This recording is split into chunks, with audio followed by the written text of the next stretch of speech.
And here we are, just like that, Volume 2, Episode 222B.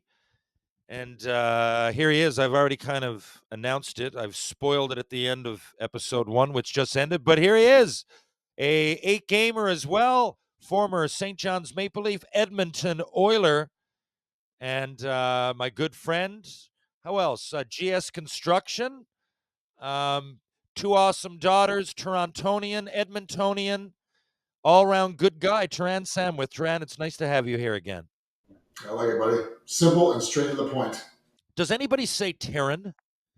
Oh God, yeah, everybody. If Terran, like I, like Terran, or I always say Terran, but is so Terran is yeah, if I'm, go like a new person, I think like I'm getting, going to a restaurant or something, or what the bank or something. Terran. And does anybody else, was your nickname in hockey other than me, Sandman? In high school, Well, like in hockey, like I called you Sandman, but were people calling you that before? Was that your nickname in junior? you know what? No, I think, yeah, it was rare Sandman, but yeah, I got Sandman. I can't remember who, but a lot of Sandy, like Sandy's was the kind of go Sandy. to. Yeah, I fucking love Sandman. Sandy, there's lots of Sandys, man. yeah, I'm with. Hey, I'm not discouraging you, man. It got a little bit of edge to it. A Yeah. little enter Sam, a little danger. Yeah, there's more. Yeah, there's definitely more danger. Yeah. Yeah. It goes with you now. Especially when you put the Sandman in front of it. Like when you put the Sandman. Well, because you're like, if you right now, those of you on YouTube, I'm looking at you. You have a Hugh Jackman. I saw Deadpool and Wolverine last night again with Penny Lane. You have a Hugh Jackman like look to you. So the Wolverine is obvious because he's got the fur. But if you look at your face, right, you've got the facial hair, your haircut, like you look like a bit of a superhero. And why not be the Sandman? You You know? know, it's funny you say that. I never heard the Hugh Jackman thing ever until took my daughter Daisy. We went to New York for her birthday. And the guy, you get those little rickshaws or whatever. The guys are kind of like biking you around through Yeah. Central Park. Yeah, so this guy's he was like, "You're Hugh Jackman." He actually took a picture of me and he posted it on his Instagram thing, whatever, saying that I just took Hugh Jackman for like as a joke. Anyway, Wow. And you've never heard that before? I never heard that once, but anyway, that's funny. That's like 2 times in a month. That's funny. And one guy said to me, "Do you know what I got once?" He said, "You're like, what was it?" He said, "You're like a police sketch of Ryan Reynolds that's unfinished." He said, like, I can see something in there, but he goes, "You're just way uglier." And I'm like, "Hey, thanks a lot." Well, you get mentioned with Hugh Jackman and Ryan Reynolds, but yeah, they're buddies. Well, I'll tell you this, and I think that I'll bring you in on this. This is kind of my. I honestly think that if Ryan Reynolds met me, we'd be best friends. Like you have that guy. You think I think he'd be a really cool dude to hang out with. You And sound like a Swiftie right now talking a about Taylor. total Swifty. Like it's my one thing. I think it'd be so much fun to hang out with him. I think we'd be best friends. Yeah, I would think you share that same idea with about I'm gonna say, is it a billion? I don't know, but it would be hundreds of millions of people. But yes. But now that being said, I do think you'd have a one up being a hockey player from Canada, not only from Canada, from the same province. Well, you're from, but you know what I mean. Out west, yeah, You're living in his territory. You're the right. same kind of a person. You get the same kind of humor, and the hockey thing goes a long way because he loves hockey. I've heard him talk about it. I'd have so many entry points. So many entry points. I could just go up to him and say, "Hey, if I met him in Canada, it'd be different. But if I say I saw him in like vacationing in Europe or somewhere, If you happen to find yourself, yeah, just like just happen to stalk him, the end of the beach, just sitting there somewhere. yeah. Hey, what's your favorite thing about? And by the way, can you hear me? Penny Lane's drying her hair, and I'm assuming that you can.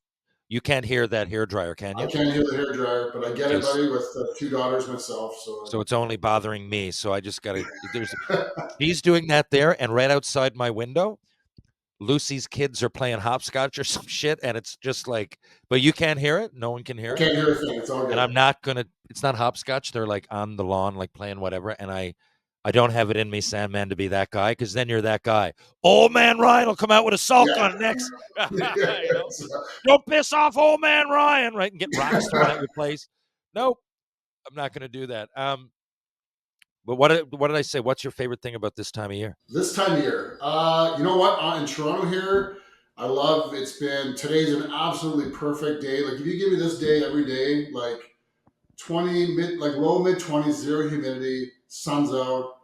I'll take that all day long, and that's what today is. So like just that breaking of the weather a little bit, just a little nip in the air, start of fall. I like the routine of September. Kids are back at school. You're kind of like off your summer vacations, getting focused back on work and all that kind of stuff. And just, I think, everybody operates a little better on a little bit more routine, right? So, yeah, I love this time of year. It's funny. We've both played hockey significantly down south, right? And I found when I was in Orlando for an extended time, like even though that year I waited till the deadline because I had a bad ankle, but I was down there in December and then I stayed right up until July. And I found, and then I went back a couple times. Like it was pretty much a calendar year. So I found it was weird because I'm like, Florida, yeah, I went down. I'm like, this is where everybody wants to be. And I love it. And obviously, it would be a privilege to live in Florida. But there's something to be said about changing the seasons when that's not being felt at all. Like, I love spring because I'm like, and by extension, I love this, what you just explained. And there's something to be, even though I'm going into the fucking winter shit that I hate, but subconsciously, the changing of it I like. Yeah, 100% with you. Yeah, you take it for granted. Like I'm the same with California. Like I just absolutely, if like, unlimited, yeah, all the time in the world, you live anywhere, like no responsibilities, whatever. I'd probably choose a California, Yeah. just for the weather and the vibe and the whatever. What a vibe. Yeah, What a fucking vibe. You played pro roller hockey there. big time. And I just saw that there's so Vashi Nedemansky, who I played with. His father was a famous Czech hockey player. Played roller hockey with him. Actually, he's a producer, editor. I'm not sure exactly what his job is. I'm going to bastardize it, but anyway, he is involved in, I think, editing and producing ball. There's a roller hockey movie coming out, or documentary talking about that sort of era, like that sort of '90s, early mid '90s, a 10-year period there where there's like beach roller hockey, and there was then that RHI that I played in. It was all over North America. Like there was like a 10, 15-year period. It was like huge. Anyway, there's this documentary coming out, which yeah, I remember being talked about for years, but now I just saw that it's kind of getting released or final edit or whatever. Man, I'm fascinated here. You might have mentioned that when we were at Green Day, so could have went in one ear and soggily left the other. I'm actually going to. I'm actually as you talk, keep going. I'm gonna look it up here because I'm going Yeah, to no, get a that's shout out. because I wanted to play there. It was possible. Like my first actual day in Montreal, Sam, man. Yeah, My first day, I got in. They put me down because the forum was still there. The forum was shutting down later that year, but camp was there. Manoir Lemoyne. I was in the hotel, and I got there a day before. I didn't know anybody. Obviously, Montreal was so foreign to me. But in the forum, the last championship won there. Darren Colburn and the San Jose Rhinos, whatever it was. Mark Wolf. Um, yeah, the boys played Montreal Roadrunners, and the really. Roadrunner Yvonne Cormier was coaching. It was sold out, Sam. I couldn't believe it. 18,000 people strong. Oh yeah, Wild. Montreal Forum, crazy. last championship ever won there. I was fascinated. I knew about it anyway because Langer used to go. Todd Gillingham used to go. I knew a lot of guys that we played with in the minors, but the Habs, it was in its prime. My 3, I guess 4 years involved with the Canadiens, and they wouldn't let me go, and nor should they have. But I was going training on other things, and I don't hold that against them, of course. But they wouldn't. But I kept hearing about these stories. Like, what were you guys' team budgets even? Like, like it was just came out of nowhere, and you're flying all over North America. Yeah, but we were selling at the forum here in LA. Like there in LA, we were and like Anaheim was like they were really successful. They were selling out their rink like 14, 15,000 people a game. So It's crazy. Like, How the but fuck did it end then? I mean, I just don't get it. okay, well, I get a cool story. I Yeah. actually I know this was because Jeannie Buss, famous Jeannie Buss, she owned the team. Who's, whose family's been involved with the Lakers for what, 40 years? Right. So her dad, Jerry Buss, what's it called, Winning Time or something like that. You can see the documentary, or that's a pseudo documentary. It's awesome. But anyway, Jerry Buss bought the Lakers, and then they won. That's when, like, Magic Johnson and all that era. So she kind of grew up with that, and then she worked with her father, and then she ended up buying the roller hockey franchise, and she was heavily involved in the whole league. And so we had a reunion. She actually was kind enough to have a Blades reunion, I guess, after decades, 2 or 3 years ago now. And I was asking her that, and she said what their big part of their revenue was the puck that they had a patent on. It was like, I don't remember seeing the old roller hockey pucks, or I guess it may be the same now. They had like, it was like a puck, shaped puck was orange, but there was like little ball bearings on the bottom. It's like so like it could roll and slide like a, Yeah, I remember that. so it kind of acted like a puck, right? Yeah. They were quite effective too. Right. Yeah. It was. First couple were too light, and then when they got the weight right, it was perfect. Yeah. It actually acted like a puck. So anyway, that was patented, and it was owned by the league. So the league got the revenue, and then they dispersed the revenue from it.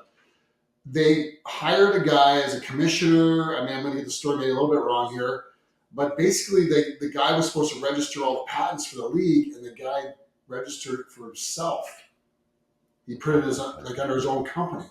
So then, basically, he took all the revenue, and then the league. It was almost made like 10 years, and the league shut down, and then to go and fight him for it, like, would it cost a whole bunch of money? It was just decided that not to fight him, and he's actually still very litigious about it, apparently. So we might get sued here now. I don't know, but yeah, apparently, like, that's what happened. Yeah, so it's kind of a crazy story. Yeah, maybe I shouldn't be talking about this. I don't even know, but Well, I don't think you've said. I've heard that vaguely that story before, like yeah, in similar ways. I didn't realize the puck, but I've heard from. I played Sandman. I loved it. Like, I got to preface all this with, like, I loved it. I came back. We used to play here.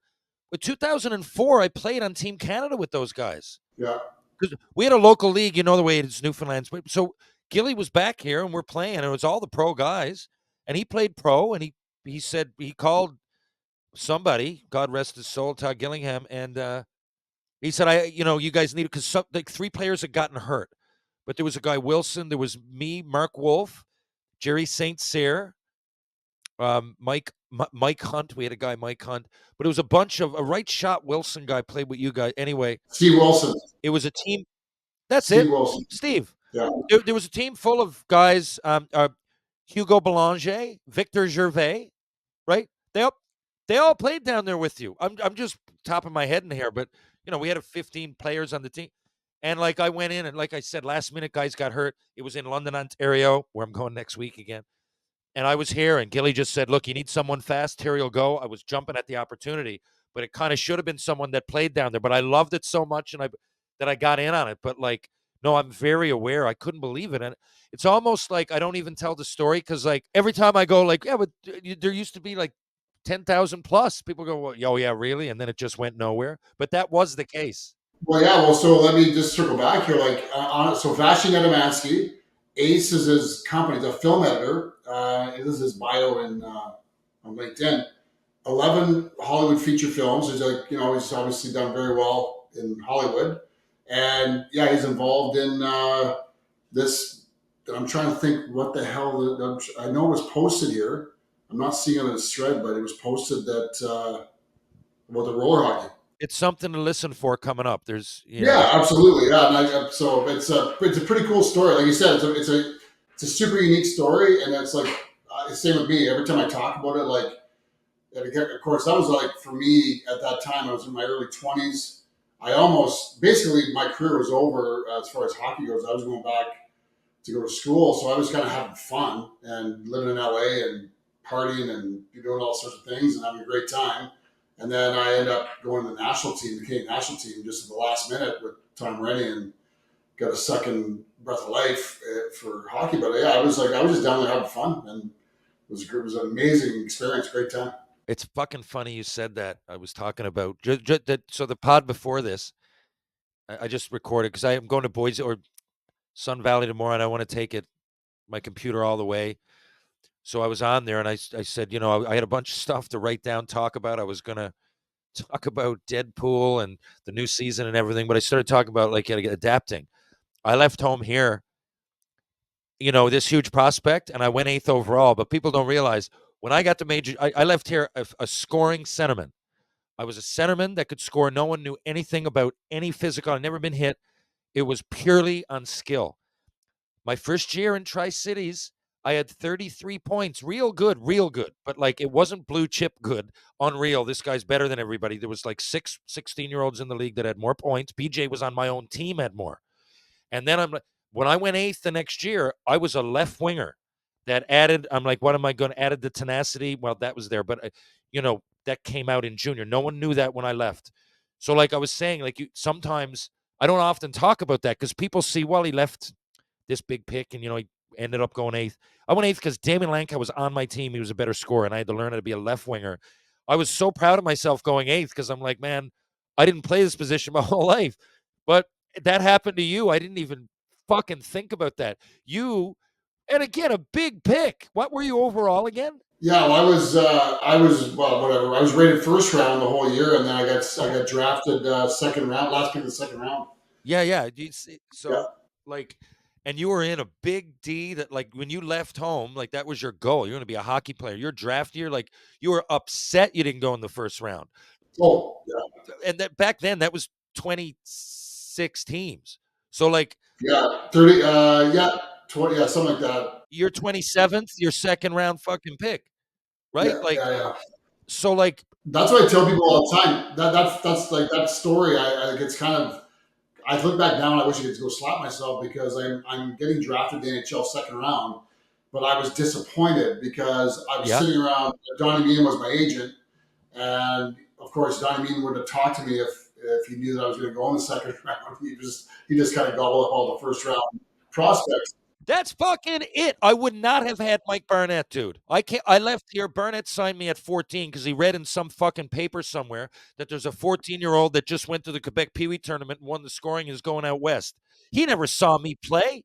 He showed up at my door in Quesnel because I was talking, but like I remember him when I was 16 going, fuck. Like the end of the year, BJ had 44 points. I had 33. I beat him for rookie of the year because I fucking dropped my gloves like a lot. And I played Yeah, penalty kill and I blocked shots and stuff. But like hated doing it. But I remember being pissed. And like I'm looking back at myself going, what a weird perspective I have. But I was going, if Barnett knew that I was only going to have 33 points as a 16-year-old, meanwhile, it's a great year. But like I was going, fuck, he never would have signed me. I was panicking. I was going, oh my God, what if I go in the second round of what terrible things would have to happen? we're disappointed. Yeah, Yeah, and you get it and you put all this pressure on yourself, even like, you said we call ourselves crazy eights. For those who don't know, we get the same amount of games in the NHL, but there's even parts of that. I remember saying to myself, okay, you're in the NHL. Remember this for fuck's sakes. But like my instinct was to go, I should be playing ahead of Jonas Hoagland. yeah, You yes, know? exactly, yeah, Yeah. exactly. Yeah. Like, No, I think honestly, I mean, of course, this sounds ridiculous, and I don't want to be that guy like shoulda, coulda, woulda, but like it definitely did affect your mentality because you had this expectation, you were going along just fine, like, and then you get slapped in the face, and then you get slapped in the face repeatedly as you turn pro, right? yeah. And you just because you were so built up when you were younger, it would have been better to just go in. I sometimes I envied guys that like they weren't prospects, they weren't whatever, no expectations, they're whatever. They just come in, they develop on their own pace, they whatever, and then they just have no pressure on them. And then when they develop into the player that they can be, it's a bonus. Everything's a bonus. Everything's gravy. Like so, it's a different thing, right? It's a mentality, and I don't think I recovered from that for a long time. Hey man, I even forget myself, one of your best friends. I often forget that yeah, the roller hockey was one thing, but it was often because you weren't further up any food chain in the hockey world. You went there, it was a great experience. Oh, I was done. But like Team Canada, see even that. When you say Team Canada, I went and played for the national team. No one understands now that that wasn't a great thing. It sounds like, fuck, what are you talking about? You went and played for the national team? It was a whole thing. Just, you know, Yeah. Well, buddy, there was the truth of the matter is, if there wasn't that national team, I never would have played many games because there would have been no option. I was not going to the East Coast League. I was not going to go. I made that decision that I wasn't going to go bump around and do stuff like that. I was going to go to school, get an education. I was very high on education and getting, So and again, my goal was to play in the NHL. And when I'd already had the chance. It was a second round or whatever. So I wasn't going to go back and like scrape my way back up through the East Coast League and try and make it. Like I didn't have a passion for the game at that level. I never did. That was part of the reason as well. Why I probably only played 8 games, but there's other things in life that I felt, like I need to move on, right? But yeah, I get that call from Tom Rennie like one week. I don't know. I mean, it was great to play the 8 games. Who knows? Like, maybe I'd be farther ahead in business now if I hadn't got that call. Like, we never know, right? it's nice. It's nice to say, like Ken Dryden said to me, once an NHLer, always an ex-NHLer. Oh, 100%. It's nice, man. I'm And glad it that taught me, it's you're on your own path, and it teaches you lessons in life and things I learned and saw. 100%. I don't regret anything, of course, but yeah, it's just kind of funny how things happen. and given what I'm doing now, in retrospect, like I'm it really did teach me a lot, like a lot of things about adversity that you don't really want. Like it could have gone the wrong way at some point. Some people turn to drugs. Some people are dead. Some people have concussion. Some people just get marry somebody and things go like the wrong person. There's so many things that. But as I sit here now, I'm like, man, I really did get a lot out of it. A lot would be an understatement, but of who I am, I mean, the core of my being. And I'll tell you things. I hate Sam, man. I'm talking a lot, but we're just having a conversation here. So No, that's a shocker. when people keep commenting, We just kind of have a conversation there. yeah, I don't even have questions written down, to be honest. No, that's us. We just kind Yeah, of I we keep know. talking about it. So when people comment publicly on who should be captain, I like, yeah, on what we know. Or people go, well, no, it got to be Matthews because of this and this. But we're like, you're not in the room though. Like Scott Thornton was a great leader. I would have picked him as one of our captains. And he was like, the 12th most respected veteran in Montreal. I'm sure I'm not complaining about the ones we had. I just mean there are people, Stefan Quintal was another guy. He didn't get much adulation on national TV or international comments, but I mean, I don't know. In the room, they would take control, not just to me, come in. They'd have the plans ready, like where are we going, this and that. Like often make sure afterwards that they ate with people. There's just certain things that go into it. But a guy, this is what I love hockey. And it's not always this way. There's obviously competition, and sometimes you're at camp and you want to fucking, like I said, Jonas Hoagland, who was a great player. I mean, I can only compete against the wingers, so I used to look at guys like that and put myself right against them. If they weren't have their best game, then I would like get pissy. That was me. He was a great fucking player though, and who knows? He was a better skater than me. I don't know. But that was my thing at the time. So when you actually played, because you'd evaluate players and talk to your agent, I wouldn't want my agent to get involved, but he'd ask me how are things going, and but I remember going into Boston, and it was and Benoit Brunet was hurt, and it might have been Scott Thornton or Corson. It was the beginning of the season, and there was a couple of guys that were playing wing that were hurt. So it was even in the paper, so me and Chris Murray, we're kind of trying out for the last spot together, but we were on the same line. And we needed each other in Boston, man, because they were dressing some orangutans, man. And Jeff Odgers was playing, and guys like, so, we were there, and I look over, I'm like, we're the meat tonight, like Murr, like, and he's like, no shit. Anyway, and he'd played in Kamloops and was a good guy, and he'd been in Fredericton the year before me. He scored 30 in the minors, I believe. Like, he was way better than people think. He could fight so good that they put him in that goon category, but he wasn't that. I mean, he was what I kind of wanted to be. He didn't go in the first round, but he certainly developed from going in the sixth or whatever it was. So anyway, and we got in this, man, and on the way to the rink, we were in the cab and we opened the paper and said, like, it pretty much put it on the line that it was between me or him who was going to stay there. And so we didn't even say much. Like, he looked at me and winked. And then the game, and there's a clip on YouTube And I fight a guy, Charles Paquette, and he threw me down. He didn't want any part of my right hand. So he threw me down. I was kind of pissed. Murr broke his hand. He had a fucking toe-to-toe with Jeff Odgers, one of the toughest ever. What a fight. Yeah. I fought him. And Murr, he just said, "Great job, man." And we came in after the game, and his hand was hurt. I think he missed a bit of time. And then it didn't end up being either one of us, but it didn't. I think they gave Eric Hoot a shot at the beginning of the year, and they traded for somebody. That might have been Hoagland they traded for. It was one of those things. But it wasn't the point. It was that we went over after, and Murr put his arms around me. He said, "Well, good luck." And he said, "We both had a pretty good camp. Looks like it's going to come down to one of us." And we had beers, and it's wild. I don't think it works like that in every sport. Definitely not every work situation. But I love that. Did you ever have, to me, it was you and like Justin Hawking were like that on our team. Yeah, for sure. No. I mean, I had lots of those examples when I played. I remember the one actually. It's kind of a running joke between my buddies and I. Maybe you've heard this one, but my buddies back in Edmonton growing up. But when I went to training camp for the Oilers' first year, I'd come off the national team, and I had a really, they built my game back up. I was great, best shape of my life.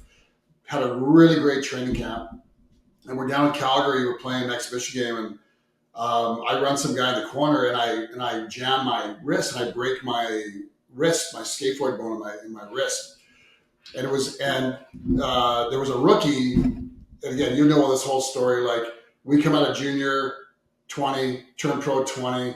By the time you're 23, 24, which I kind of was, like I was 23, 24 at that time, you're washed up.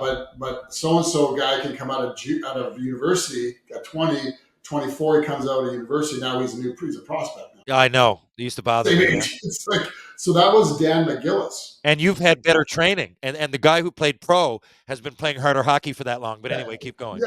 Yeah. So Dan McGillis comes in, and deer in the headlights, first pro camp, and whatever. And Dan's a great guy, and I kind of I kind of did that.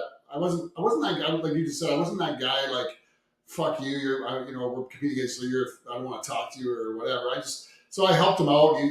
He's asking like, where do we go have our pregame dinner? Like, all these things. What do you do here? What do you do there? And he's always come up to me, and I'm like, yeah, we do this, we do that, or whatever. And great guy, but we're competing against for the seventh. It's obvious, like it's between him and I, right?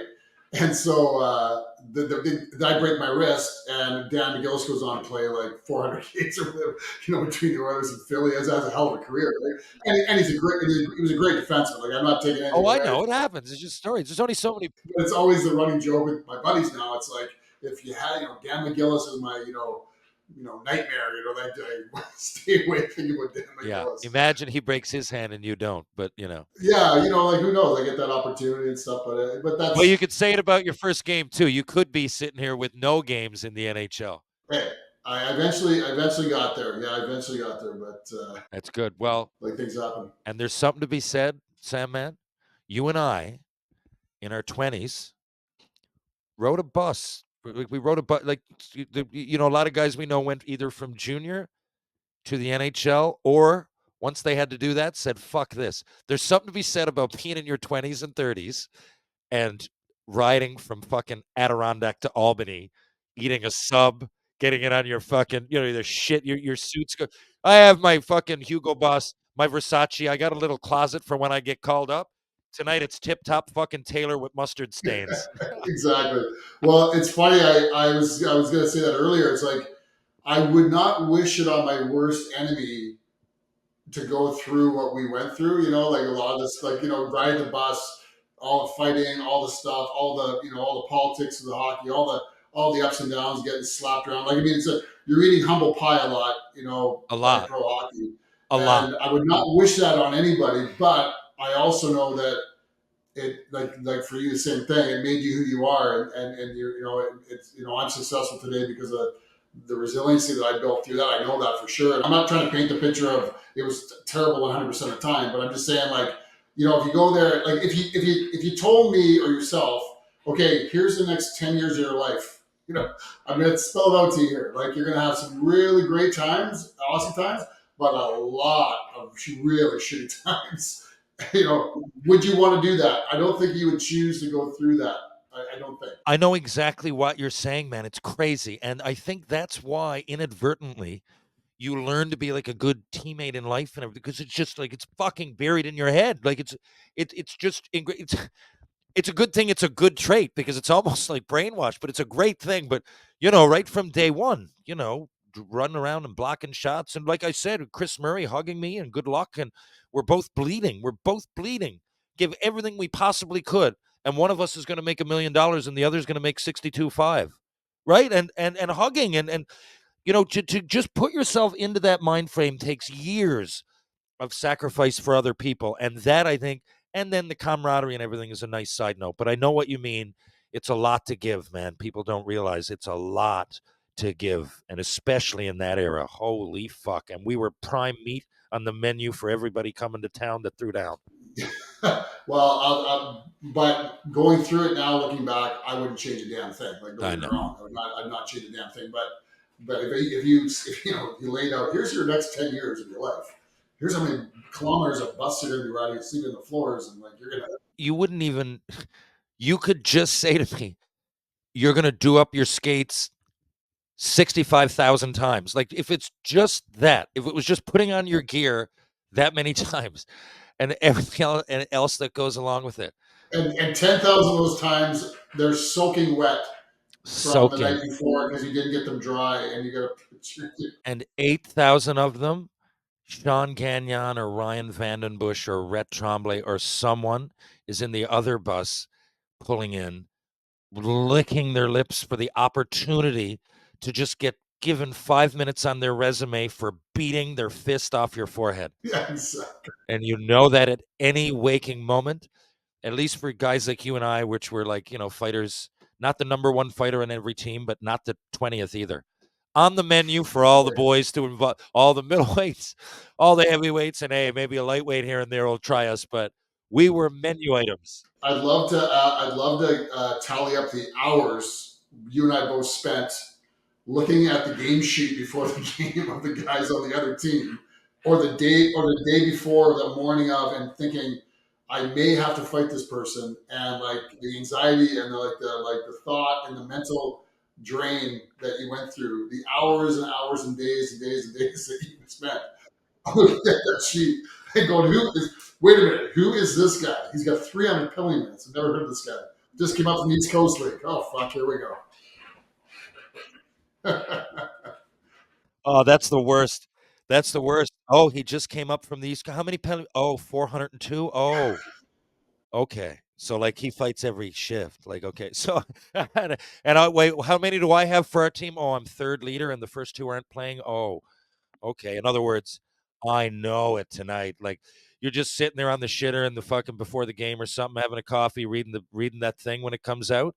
For those that don't know, like the league stats come out, and you're like, oh god. And then what's worse is that it's like a Saturday game, and you had games on Friday too, and you notice that last night he had 37 minutes in penalties, and he's still playing. Oh fuck. Well, yeah, and then you're talking to their trainer, the guy that comes in the room, and go, "How did you do last night?" Oh, I beat the piss out of so and so. Stuff. Like, oh fuck, okay. He bet Bird Dog he would. He bet Bird Dog he'd get in 10 fights in the month, and there's only a week left. Oh, great. Yes. That's great. How many is he into that? 3. Oh, wicked. Oh yeah. Perfect.